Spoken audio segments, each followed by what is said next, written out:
I enjoy grilling, especially making my world famous grilled tri-tip. Why is it so famous? Because I stopped using those nasty charcoal briquettes after I discovered how easy it is to make my own charcoal.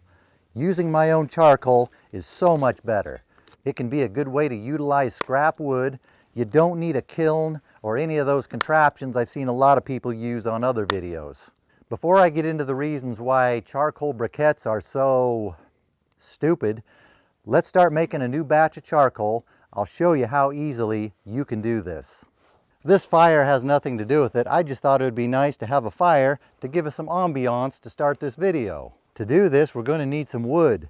There are many uses for charcoal. For some uses, you can use softwood, but for cooking, we want to use hardwood. You can use branches that come off the trees in your yard, scrap wood, firewood. Just make sure it's not treated wood or anything that's not natural wood.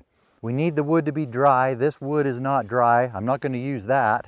The only dry wood I have around here this time of year is this. I have more firewood than I know what to do with, so we're going to use this. White oak, black oak is good. Madrone is good. This soft maple is okay. Hard maple would be better. We only have soft maple here on the west coast. We'll stick with the oak and the madrone. We'll throw a piece of manzanita in there too. This stuff's dynamite. Although this one's a little long for my splitter, but maybe it'll go. Put the ear plugs in and split it into smaller pieces.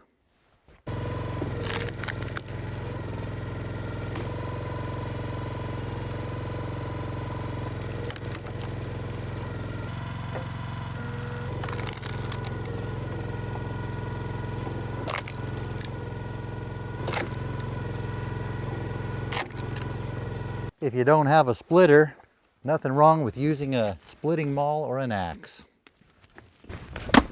Sometimes it can be more satisfying that way. On second thought, let's use that piece of maple. It'll make good kindling. You can use whatever your favorite method is of building a fire. These are pieces of pine fat wood, really pitchy wood. Only these three little pieces I'm lighting. Everything else here is hardwood.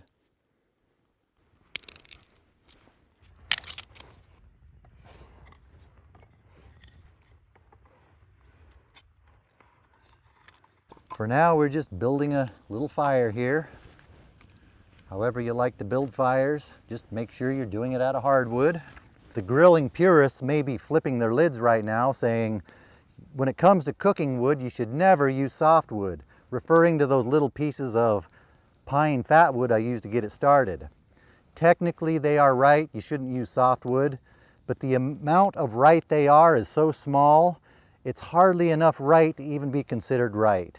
Not enough right to change the way we do what we're doing, which is just a fancy way of saying that small amount is so small, you're never going to notice it.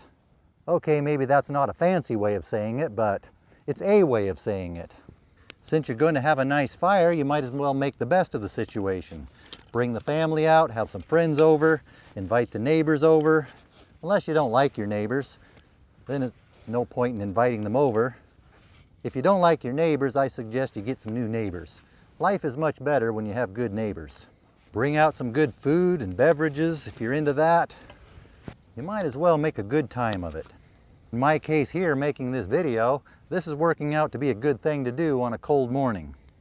The reason people typically use a kiln for making charcoal, the kiln shields the wood from oxygen while it's being heated. Without oxygen, the wood doesn't burn, it just turns into charcoal. We are essentially accomplishing the same thing here, to a degree. The wood on the outside is burning, consuming a lot of the oxygen, creating a shield of gases around the wood in the middle. It's not eliminating the oxygen and completely preventing it from burning, but it's greatly slowing it down. While the wood is charring in the middle, we can put some more on here. Keep active fire around that core. Protect it from the oxygen. I like using these 1 to 2 inch thick pieces. They char all the way through faster. There's less time for them to burn into ash. One of the great things about this technique is it gives you an excuse to play in the fire. Or maybe the more adult way to say that is, you get to enjoy a nice fire. Why don't I like briquettes? For one, they're stupid. After you light them, it seems like it takes forever for them to get ready to be able to cook on them. If you start cooking on them right away, I don't like the taste of the whatever it is that comes off those things before they're finally ready to go. With my charcoal, you light it, it can be ready to go in 5-10 minutes. A lot of the modern briquettes, they have grooves now on each side. It's supposed to help airflow, but what it really does, it makes them burn out faster. They don't last as long. Sometimes if I'm cooking something like slow cooking a tri-tip, they burn out before the meat's even done. Then what do? You have to put fresh ones on. Then you have to wait for those to get ready to go, which can be 20 minutes, half hour. Seems like 12 hours when you're doing it. With my charcoal, if I start running low on charcoal, I just put some new charcoal on there.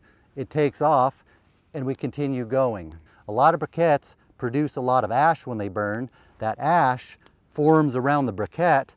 It blocks a lot of the heat. You don't get as much heat out of the briquettes as you do with the homemade charcoal. Some of this is getting ready to harvest. The only tools you need for this are a shovel or some kind of a scoopy thing, some kind of a container that's metal with a lid. This is so simple, I probably didn't need to make this whole video about this. I could have just said, all you really do is let a fire burn down to coals, scoop out the coals, put them in a metal container. That piece is not ready yet.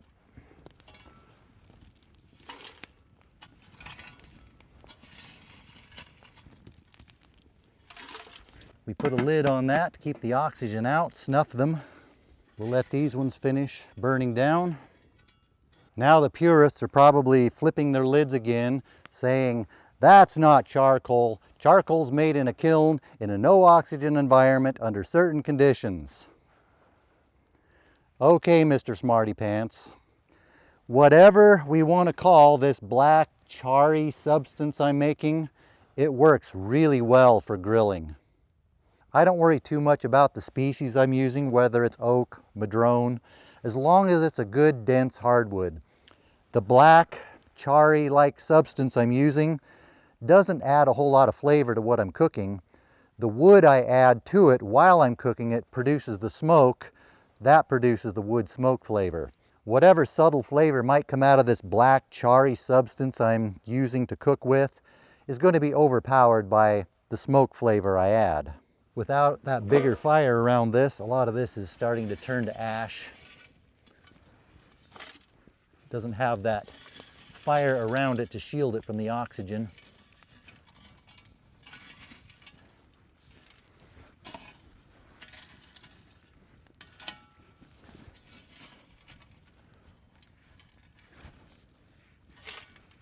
Something like that still has fire on it, that would produce more flavor if you used it.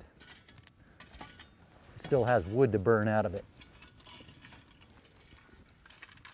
Now the purists are probably flipping their lids again, saying, well, at least before you do this, you could clean the area up, get rid of all the sticks, pine needles, leaves, so you don't get those flavors mixed in with what you're cooking.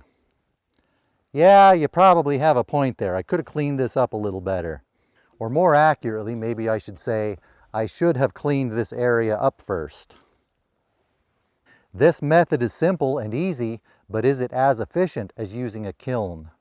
Maybe, maybe not. One of the disadvantages here, some oxygen does get to the wood, some of the wood is going to be consumed by the fire. These last couple pieces don't have a lot of heat around them or the gases shielding them from oxygen. A lot of these will be consumed, which is just a fancy way of saying it's going to get burned. One of the advantages of a kiln, the wood goes into a container that shields it from oxygen, so very little of it gets burned, most of it gets converted into charcoal.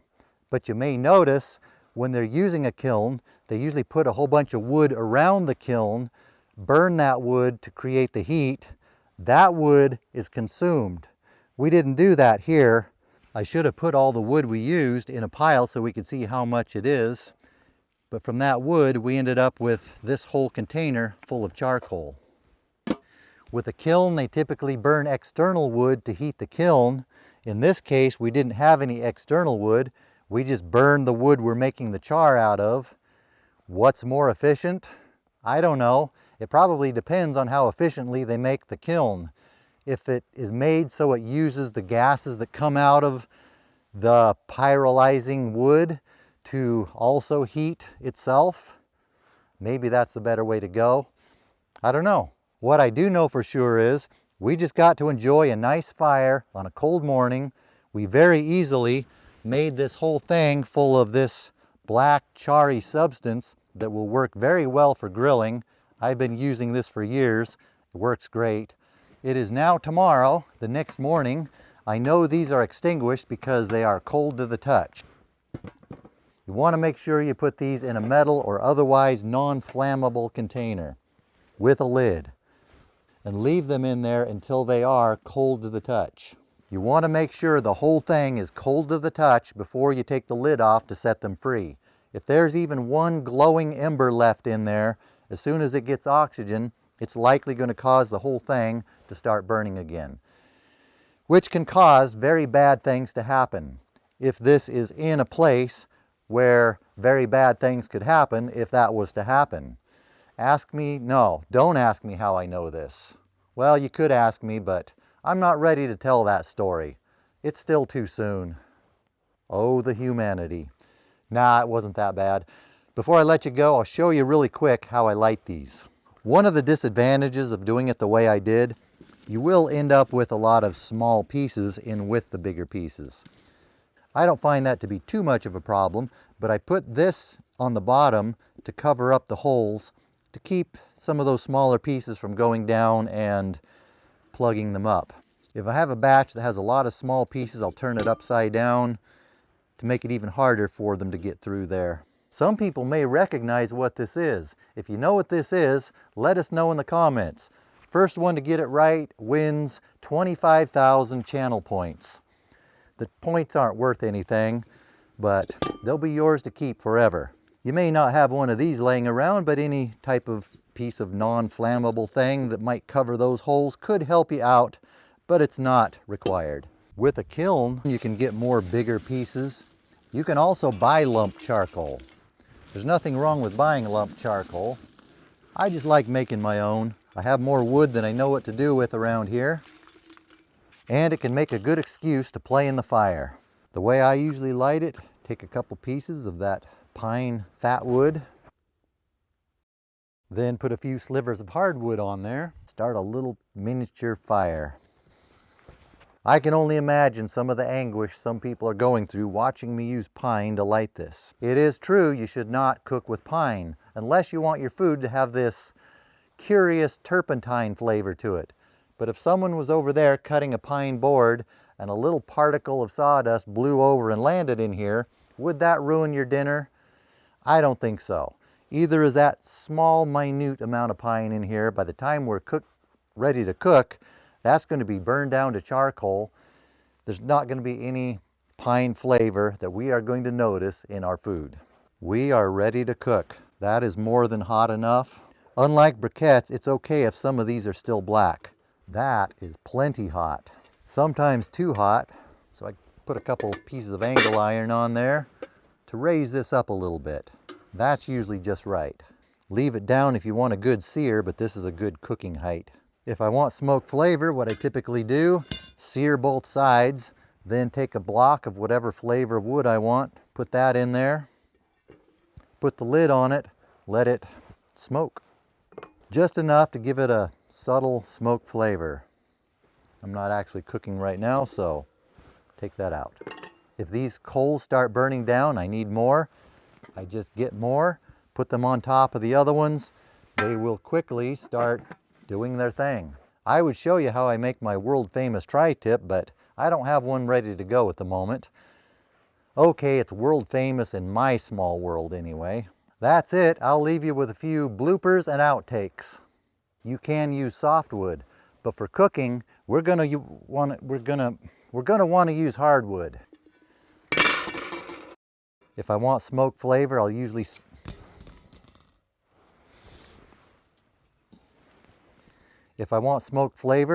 sear both sides, then put whatever wood flavor I want in there, just a block of it.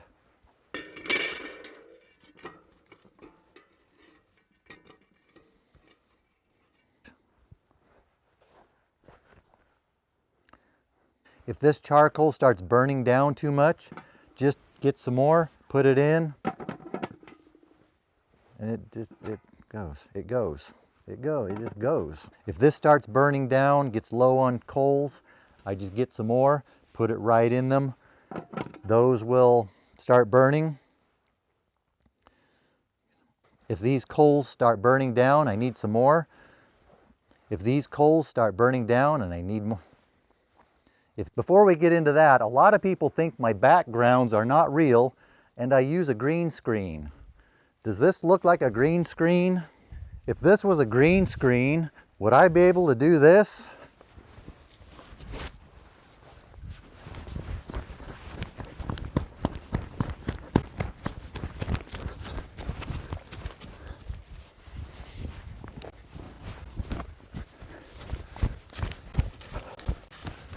To those who say I use a green screen, all I have to say to that is, of course I mean that in a mature, adult, respectful kind of way. On a more serious note, if you want a quick, easy way to know the difference between hardwood and softwood, I will leave you with this video to watch. With the information you get there, you will be the cool kid in town and you will probably get invited to all the good parties. If you have a device that doesn't allow you to click on those, I'll put a link in the description too, if I remember.